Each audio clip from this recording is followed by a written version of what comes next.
India versus Australia അഞ്ചാം cricket ടെസ്റ്റിന്റെ അവസാന നിമിഷങ്ങളിൽ ഗ്രൗണ്ടിൽ ഇറങ്ങിയത് തികച്ചും നാടകീയ രംഗങ്ങൾ. അതിവേഗം ഓവർ എറിഞ്ഞു തീർത്താൽ വീണ്ടും ഒരു ഓവറിന് സമയമുണ്ടെന്ന് മനസ്സിലാക്കിയ ബുംറ വേഗം ബോൾ ചെയ്യാനായി റണ്ണപ്പ് എടുക്കുന്നു. എന്നാൽ ബാറ്റിങ്ങിന് ഖവാജ ക്രീസിൽ റെഡിയല്ലായിരുന്നു. രണ്ടാമത് റണ്ണപ്പ് എടുത്ത് ബുംറ വന്നപ്പോഴും ഖവാജ സമയം വൈകിപ്പിച്ച് ഇത് അവസാന ഓവറിലെ അവസാന പന്താക്കി മാറ്റാനുള്ള തന്ത്രമായിരുന്നു. ഇതിൽ ബുംറ തൻ്റെ നീരസം പ്രകടിപ്പിച്ചു. എന്നാൽ നോൺ സ്ട്രൈക്കറായി നിന്ന കോൺസ്റ്റാസ് ബുംറയ്ക്ക് മറുപടിയുമായി എത്തിയതോടെ ബുംറ കോൺസ്റ്റൻസിനോട് എന്താണ് നിൻ്റെ പ്രോബ്ലം എന്ന് ചോദിച്ച് അരികിലെത്തി. അമ്പയർ ഇടപെട്ടാണ് രംഗം ശാന്തമാക്കിയത്. എന്നാൽ അവസാന പന്തിൽ ഖവാജയെ രാഹുലിൻ്റെ കയ്യിലെത്തിച്ചതോടെ ബുംറ ആഘോഷം കോൺസ്റ്റാൻസിന് നേരെയാക്കി. ഇന്ത്യൻ ടീം മുഴുവൻ ഇതോടെ പംഡപ്പായി.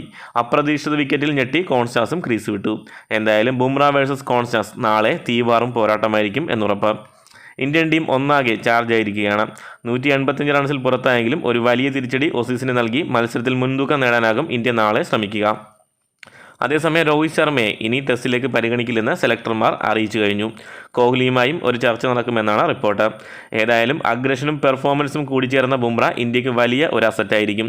ബാറ്റിങ്ങിലും ബൗളിങ്ങിലും ബുംറ ടീമിനെ മുന്നിൽ നിന്ന് നയിക്കുന്നതാണ് സിഡ്നി സാക്ഷ്യം വഹിച്ചത്. ഇന്ന് ടോസ് നേടി ബാറ്റിങ്ങിന് ഇറങ്ങിയ ഇന്ത്യക്ക് തുടക്കം തകർച്ചയോടെയായിരുന്നു. ബോളുണ്ടായിരുന്നു കൂടുതൽ നാശം വിതച്ചത്.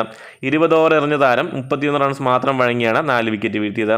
സ്റ്റാർക്ക് 3ഉം കമ്മിൻസ് 2ഉം ലയൺ 1ഉം വിക്കറ്റ് നേടി. 40 റൺസ് നേടിയ ഋഷഭ് പന്താണ് ഇന്ത്യയുടെ ടോപ്പ് സ്കോറർ. ജഡേജ 26ഉം ബുംറ 22ഉം റൺസ് നേടി. 17 പന്തിലാണ് ബുംറ 3 4ഉം ഒരു 6ഉം അടക്കം 22 റൺസ് നേടിയത്. കോഹ്ലി ഒരിക്കൽ കൂടി ഓഫ് സ്റ്റമ്പിന് പുറത്ത് ബാറ്റ് വെച്ച് കീഴടങ്ങുന്ന കാഴ്ചയാണ് സിഡ്നിയിലും കണ്ടത്. ഇതോടെ രണ്ടാം ഇന്നിംഗ്സ് ഒരുപക്ഷെ കോഹ്ലിയുടെ കരിയർ തന്നെ തീരുമാനിക്കുന്ന ഒന്നായി മാറാൻ സാധ്യതയുണ്ട്. നിതീഷ് കുമാർ 0-ന് പുറത്തായതാണ് ഇന്ത്യക്ക് കൂടുതൽ തിരിച്ചടിയായത്. ഓസീസിനെ 150-ൽ താഴെ പുറത്താക്കാനായാൽ മാത്രമേ ഈ ടെസ്റ്റിൽ ഇന്ത്യക്ക് എന്തെങ്കിലും സാധ്യതയുള്ളൂ. മത്സരം ജയിക്കാനായില്ലെങ്കിൽ ബോർഡർ ഗവാസ്കർ ട്രോഫി ഇന്ത്യക്ക് നഷ്ടമാകും. സമനിലയായാൽ പോലും ഓസ്ട്രേലിയ ട്രോഫി നേടും.